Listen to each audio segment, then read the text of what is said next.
Nii, tere päevast, kell on pisut peale 3. On selline hall. Võib-olla läheb kohe varsti tumedaks, sest kuskil 4 paik on juba. Hakkab väga hulluks minema see asi. Aga mõtlesin, et teen ruttu ühe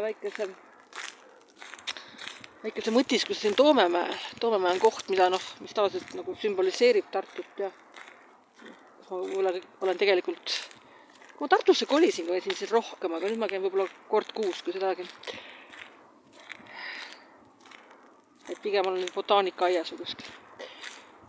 Nii, ja siis tahtsin mõtiskleda ühes teemas, millele ma tahtnud juba pikemat aega mõtiskleda. Ehk siis kristluse eelisest või eelistest, eriti ma pean silmas läänekristust, eks ju, läänekristuse eelistest igasuguste muude maailmavaadete ees ja eriti muidugi islami ja selliste. Ja ma rõhutan siin, ma siin praegu ei hakka mingi usust rääkima, see mind praegu ei huvita. Ma hakkan rääkima just selles maailmavaates, selles elustiilist, et seda elustiili kannavad ka need, kes ei ole üldse usklikud, kes on täiesti paduateistid. Ja milles see eelised seisnevad? Ütleme, võuk inimeste argument, mis see alusargument, milles nad algavad, milles nende mõtteviis algab, on see, et inimene on oma loomuselt hea, siis me oleme head ja sallivad ja sõbralikud ja kõikide vastu, ja siis maailm ongi selline maapealne paradiis. No me tegelikult teame, et see siin tõele ei vasta. Saabun praegu Carles Beeri juurde, nimega kes avastas, kus lapsed tulevad päriselt. Ja, et milles et eelised seisnevad selles, et inimene ei ole oma olemuselt hea, eks. Inimene tegelikult oma olemuselt on selline, paha ka just mitte ei ole, aga selline langenud ja selline problemaatiline, ütleme niimoodi, jah. Ja ainukene võib-olla siis maailmavaade, mis on suutnud kõige paremini lahendada selle probleemi, on siis läänekristsus. Ja kus see siis välja tuleb? Tuleb see, et kuna inimene oma loomuselt on see, mis ta on, selline paras siga ja ahv, eks ju, ei taha praegu sigu ega ahve solvata, aga umbes nii, siis on inimestel olemas hierarhia. Ja see tähendab seda, et inimesel on loomupärane komme lipitseda nende ees, kes on kõrgemal, lipitseda ja koogutada ja siis taguda neid, kes on allpool. Ja see on loomupärane. Ja see on kõikidel rahvustel, kõikidel inimestel, konkreetselt inimestel ei ole, aga ütleme, see on niimoodi inimkonnal üldisemalt on. Ja ainukene võib-olla siis maailmavaade, mis on väga edukalt suutnud seda vähendada, ära võtta, mitte ükski maailmavaade seda ei suuda. Aga vähendada on siis läänekristlik maailmavaade. Ja kuidas ma seda suudan siin tõestada, ma peaks mingi tõendusmaterjali nüüd ka pakkuma, jah? Aga hea, ma käisin eelmisel aastal Argentiinas, siis ma käisin läbi Istanbuli.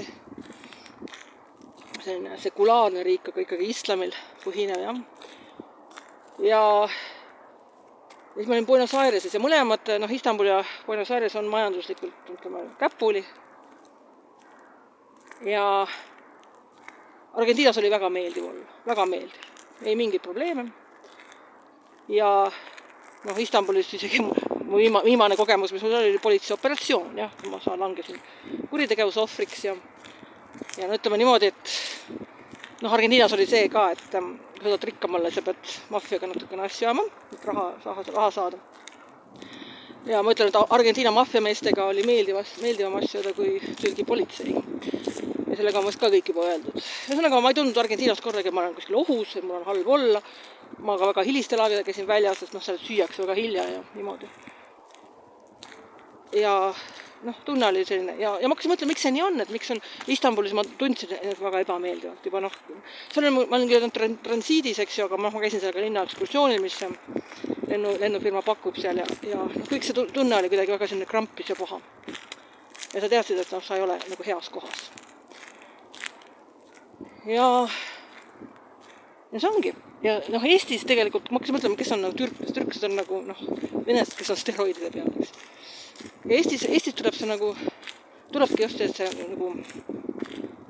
jällegi see üksikisikud on üksikisikud, eks ju, aga üldine tendents on see, et venelastel on see suurem see ülemuse ees kolgutamine ja alamuse tagumine kui eestlastel. Ja kui eestlastel läheb see nagu suuremas kui see tavapärane, siis on tavaliselt, kes on olnud nagu venelastega suures kokkupuutes või on isegi mingid poolvenelased ja midagi sellist. Vat. Ja sellest tuleb ka muidugi see, et see mõte, mis ma seda mõttis, hakkasin tegema aastasid on mõelnud, et on need kuidas ma lähen siit alla või lähen siit inimestest mööda, siis on mingid koertega inimesed, kellega ma rääkida ei tahaks, mõtlen, ma lähen ikka neist mööda, ma olen tegelikult ringiga. Et on need integratsiooni inimesed, integratsiooni tädikesed, nagu neid kutsutakse, et ma mõtlesin, kas inimesed on idioodid, nad räägivad, et kui toredad neil need inimesed on, keda nad kantseldavad. Ja ma arvan, et mingi osa neist on silmakirjalikud, et nad tegelikult teavad, mis tegelikult olukord on, aga seal on rahad mängus ja nii edasi. Aga mingi osa on päriselt räägivad südamest. Nad räägivad sellest südamest, et nad on domineerivad positsioonid ja need, keda nad kantseldavad, on nagu allpool. Järelikult nad ei hüppa neile kõrri, nad ei tee neile kurri. Et kui oleks nagu vastupidine olukord, oleks olukord teine. Ja mis ma mõttis, kui see puterduse mõte siis nagu on, hakkab nagu pimedamaks minema. Ongi see, et üldiselt on tendentsid nii, et kui sa satud nagu sellisesse riiki või linna või kogukonda, kus on see tugev see läänekristlik taust, ei pruugi isegi usk enam olla, võivad ka ateistid vabalt olla need inimesed, siis šanss, et kui sa oled nagu alamal positsioonil, et sind hakatakse nagu kas vaimselt kuidagi hullemini taguma, on palju väiksemad kui need, kui sa oled mingis teises olukorras.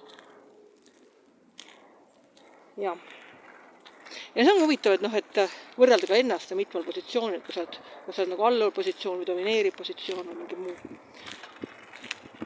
Vat. Ja lõpuks, mis see läänekristlik on, ma vaatan nagu eelis, suur eelis on see, et sa saab meeletult ju raha kokku. Meeletult. Et sul on turvatunne olukorras, kus sa oled vaene, kus sa oled nagu selline viletsake ja sul on see turvatunne antud. See turvatunne maksab, eks ju, sellises maailmas, kus ei ole seda maailmavaadet, maksab väga palju raha. See on tohutu raha kokku. Tohutu. Ja see on tegelikult võib-olla see tegelik kenadus inimese vastu, et sa ei ole inimeste vastu kena vastu sellele, kas nad on rikkad või mitte, või kas nad on võimsad või mitte, sa lihtsalt oled inimestest kena, sa oled inimestest kena. Et see on selline adekvaatne käitumine, et sa ei ole sellepärast kena, et nagu nende võukmaailmas pead igal juhul olema kena, siis ära surema. Et sa oled adekvaatne, et nagu, mis mul ongi selle võukmaailma vastu see nagu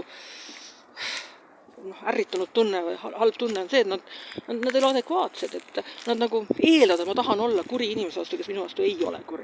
Et sellepärast nad jutustavad oma sallivust, ei, mul ei ole mingit põhjust olla kuri inimese vastu, kes minu vastu ei ole kuri. Aga kui inimene on minu vastu kuri, siis mul on vähemalt olema õigus olla adekvaatne. Ja kas see Istanbuli, eks ju, see politseioperatsioon, mille ma lasin korraldada, eks ju. Politsei arvab, et tahtis seda korraldada, muidugi ei tahtnud.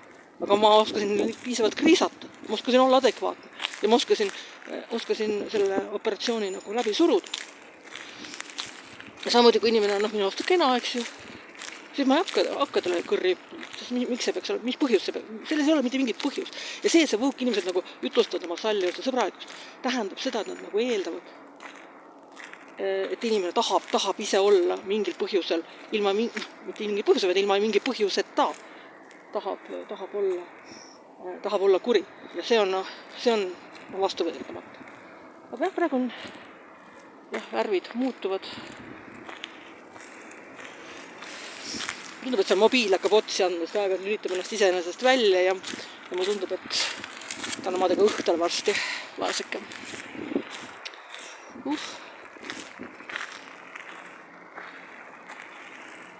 Nii.